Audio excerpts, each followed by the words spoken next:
नमस्कार, राम राम जी, जय माता दी। मैं आचार्य वीरेंद्र एस्ट्रो वास्तु गुरु यूट्यूब चैनल पर आपका स्वागत करता हूं, हार्दिक अभिनंदन करता हूं। आज मैं जिस वीडियो को आपके सामने लेकर के आ रहा हूं वह त्योहार बहुत जल्दी हमारे सामने आने वाला है।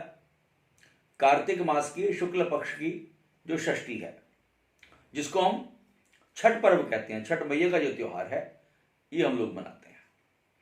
और ये जो त्योहार है यह केवल भारतवर्ष में नहीं अपितु जहां जहां पर हमारे पूर्वोत्तर भारत के जो लोग रहते हैं वहां सभी पर यह त्योहार मनाया जाता है। अब तो यह पूरे भारतवर्ष में और विदेशों के अंदर भी बड़ी धूमधाम के साथ यह त्योहार मनाया जाता है। यह जो त्योहार है यह वास्तव में भगवान सूर्य के लिए समर्पित है और यह त्योहार महिलाएं विशेष रूप से अपनी संतान की उन्नति के लिए, उनके अच्छे स्वास्थ्य के लिए, उनकी संपन्नता के लिए, उनके आरोग्य के लिए, उनके वैभव के लिए, उनकी सुख शांति के लिए इस त्योहार को रखती हैं और मनाती हैं। इस साल 2020 में ये जो त्योहार है ये 20 नवंबर शुक्रवार को मनाया जाएगा। छठ पर्व का जो त्योहार है वास्तव में ये 4 दिन का त्योहार माना जाता है। कार्तिक मास की शुक्ल पक्ष चतुर्थी से यह प्रारंभ होता है और कार्तिक मास की शुक्ल पक्ष की सप्तमी को प्रातःकाल सूर्योदय पर यह इसका पारायण होता है। यह व्रत पूर्ण हो जाता है। वीडियो को अंत तक जरूर देखें। मैं ऐसी जानकारी दूंगा सूर्योदय के समय क्या होंगे, इस व्रत को करने की विधि क्या है, क्या सामान की इसमें आवश्यकता होती है, किस प्रकार से इसको किया जाता है, ये सारी जानकारियां मैं इस वीडियो में आपको देने वाला हूं। और वीडियो को आप लाइक करें, शेयर करें और सब्सक्राइब जरूर करें ताकि नोटिफिकेशंस जो है ये आपको हमेशा मिलते रहें। और जो लोग अभी यूट्यूब चैनल पर नए हैं, जो भी पहली बार वीडियो देख रहे हैं, वो भी इस चैनल को सब्सक्राइब कर लें ताकि आपको आगे आने वाली जानकारियां जो हैं वो आपको मिलती रहें। 2020 में ये जो त्योहार है ये नवंबर को 18 नवंबर से प्रारंभ होगा, बुधवार का दिन है। उस दिन से ये पर्व जो है ये प्रारंभ हो जाएगा और जो पहला दिन है इसको नहाय खाए के नाम से भी हम लोग जानते हैं और पुकारते हैं।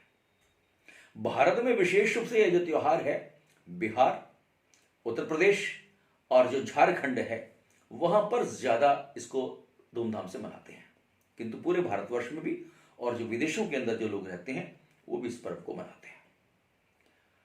यह जो त्योहार है वास्तव में छठी माता के लिए रखा गया है और जो छठी माता है उनको भगवान सूर्य की बहन कहा गया है। सूर्य भगवान पूरे सौर मंडल के अंदर सबसे बड़े ग्रह हैं। भगवान सूर्य के बिना सृष्टि संभव नहीं है, भगवान सूर्य के बिना गति नहीं है, भगवान सूर्य के बिना जीवन संभव नहीं है। इसीलिए यह त्योहार जो है वो भगवान सूर्य के नाम से समर्पित है। सूर्य ना हो तो जीव की उत्पत्ति भी ना हो, इसीलिए हमारे यहां पर भगवान भास्कर की पूजा का विधान है। जो पहला दिन है जिसको हम नहाय खाए के नाम से जानते हैं, महिलाएं जो हैं वो प्रातःकाल उठ जाती हैं और स्नान करने के पश्चात नए वस्त्र धारण करती हैं। यह जो दिन है महिलाओं के लिए श्रृंगार का दिन है, नए आभूषण खरीदने का दिन है, नए वस्त्र खरीदने का दिन है।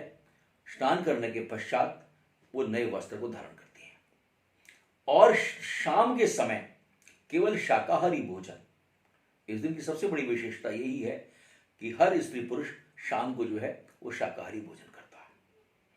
नहाय खाए का जो 18 नवंबर को जो सूर्योदय का समय है वो प्रातःकाल 6:46 है, 06 hours 46 minutes मॉर्निंग का समय है और जो सूर्यास्त है वो शाम को 5:26 का समय है।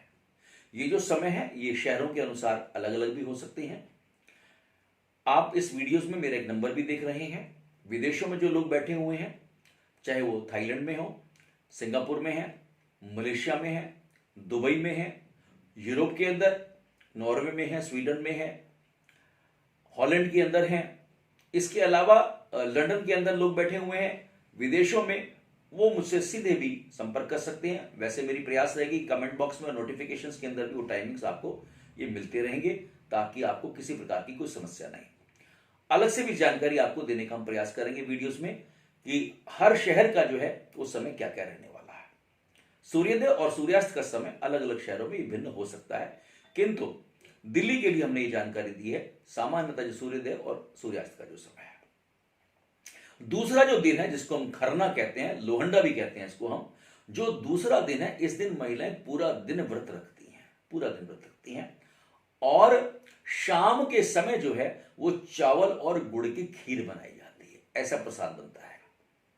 19 नवंबर गुरुवार को कार्तिक मास की शुक्ल पक्ष की पंचमी है। सूर्योदय है वो 6:47 06 hours 47 minutes in the morning, और जो सूर्यास्त है, सनसेट जो है, वो शाम को 5:26 है। इस समय पर ये पूरा दिन रहने वाला है। जो तीसरा दिन है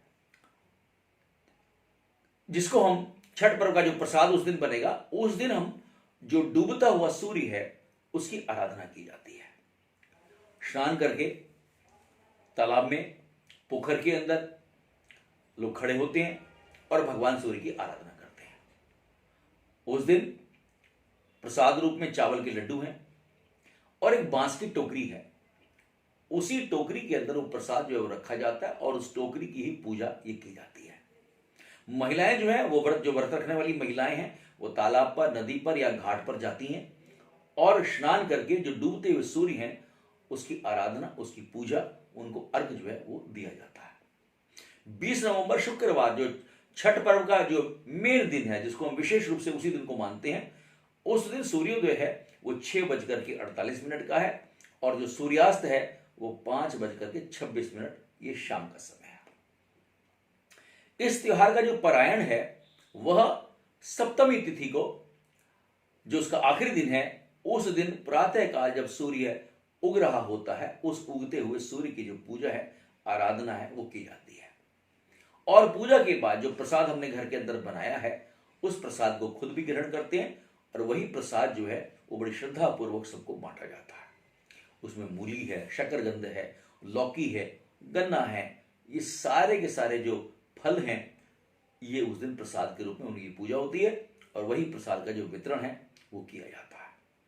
यानी चतुर्थी से प्रारंभ होकर के और सप्तमी को प्रातःकाल सूर्योदय के समय इस व्रत का जो परायण है, पूर्णता है इस व्रत की, ये हो जाती है।